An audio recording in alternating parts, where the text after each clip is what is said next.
Hello again, and welcome to Uncle Kevin's Snack Attack, where I teach you how to attack your cravings back.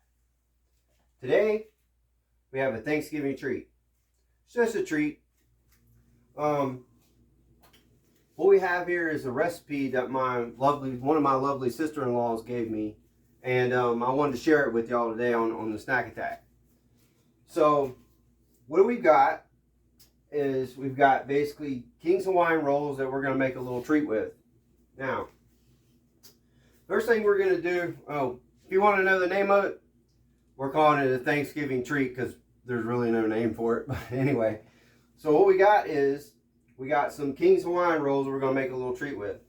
So our recipe says start with 3/4 cup melted butter, but what I've done is I'm only making 6 of these treats. So normally you'd use a 12-pack of King's Hawaiian rolls, but I've only got 6, so that's why I'm going to cut. I'm cutting basically the recipe in half.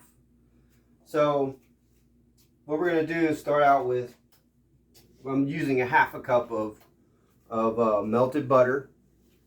But what we're going to do is we got the melted butter, 1 tablespoon of Dijon mustard, 1 teaspoon of Worcestershire sauce, and don't ask me to say that again because I'm not going to.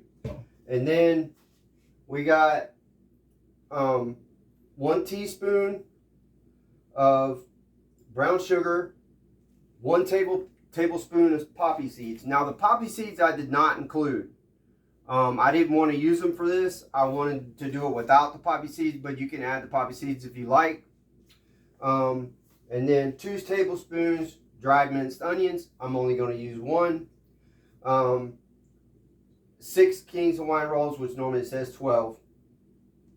9 ounces of thin sliced ham and 8 ounces of thin sliced Swiss cheese. But what I'm going to do is I've already prepared the Swiss cheese, and since I've got 6 King's Hawaiian rolls, for me it's just easier rather than to weigh the cheese and the ham. What I did is I cut the ham into small pieces, and this is actually not, this is like a honey baked ham. This is not like a ham, store-bought ham, sliced cheese, or sliced ham that you buy in the store. But what I did is I went ahead and took a 1/2 of slice of Swiss cheese, and well, that's what I did. I sliced it in half. I took a whole piece of regular sliced Swiss cheese, sliced it in half, folded it over, and that's what I'm going to put. I made 6 of those, so that's what I'm going to put on it. But anyway, first thing you want to do is grease the pan, and then take your 6 bottoms. Take all the bottoms and put them in the pan. Then what you're going to do is you're going to take the ham. And like I said, if you want to use more ham or whatever, it doesn't matter. You want to put more ham on it, you want to put 2 more pieces of cheese, it doesn't matter. It really does not matter. You can use as much cheese or no cheese if that's what you like. Anyway, take this, put them on there, put all the ham on it. And then what we're going to do is take my 1/2 slice, fold it over cheese, and put that on it. Like so. Let me bring it a little closer to you so you can see what I'm doing. Actually, let's move this around a little bit. Got it kind of discombobulated. Anyway, put this in here. And see, now I'm making something. So Uncle Kevin's getting happy now. He's getting happy now. Put the ham on first. Make sure you use a greased pan. And always, boys and girls, wash your hands. Which I did. Alright, now, then what we do from there is, oh, by the way, I forgot. Make sure you go ahead and turn on your oven so that your oven will be preheated and be ready to go. And then take your tops. Put all your tops on top of that.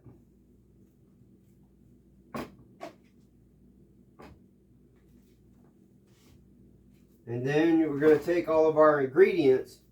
We're going to mix it all together real quick. So, like I said, I'm using half everything. So, I got basically, well, it's not quite half. It's a little more than half on the butter, but it's melted. I'm using about a 1/2 cup of butter. But then I'm gonna take the minced onion. I mean, excuse me. Yes, the Dijon mustard. I'm using about half as much. Put that in there. It says a whole tablespoon, but I'm not using that much Dijon mustard. And then approximately 1 tablespoon of Dijon. I'm actually going to use a little bit less because, like I said, teaspoon. That's not tablespoon, that's teaspoon. Put it in there with the butter. And it says two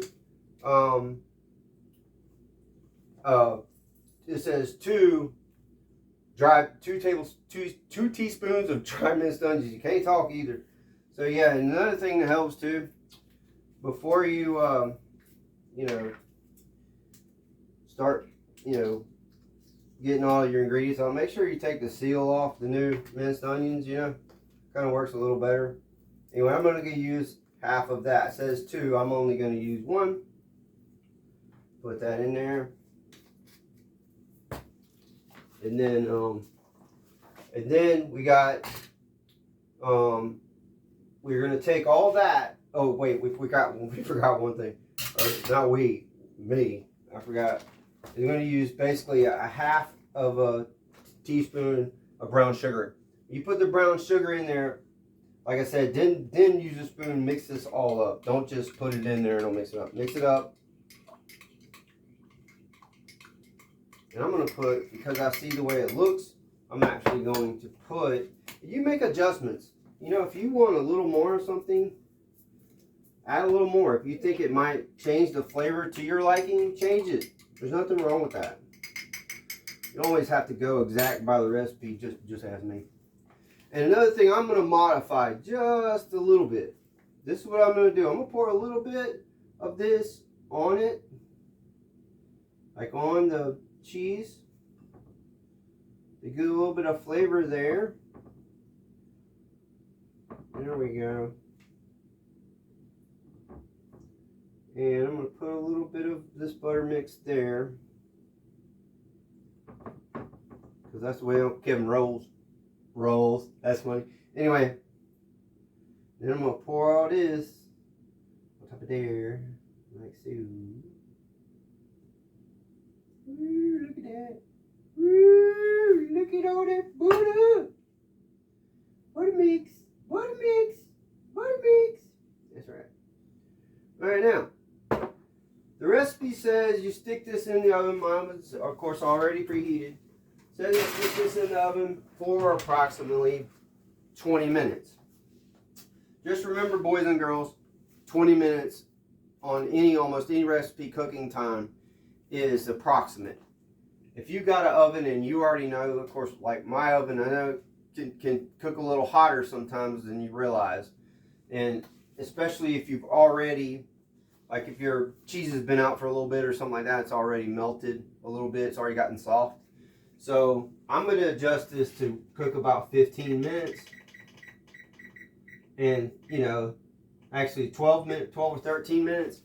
And because, I'm not smart enough to make it beforehand and then come back and show you, we're going to pause for just a few minutes while this cooks, and then I'll get right back at it.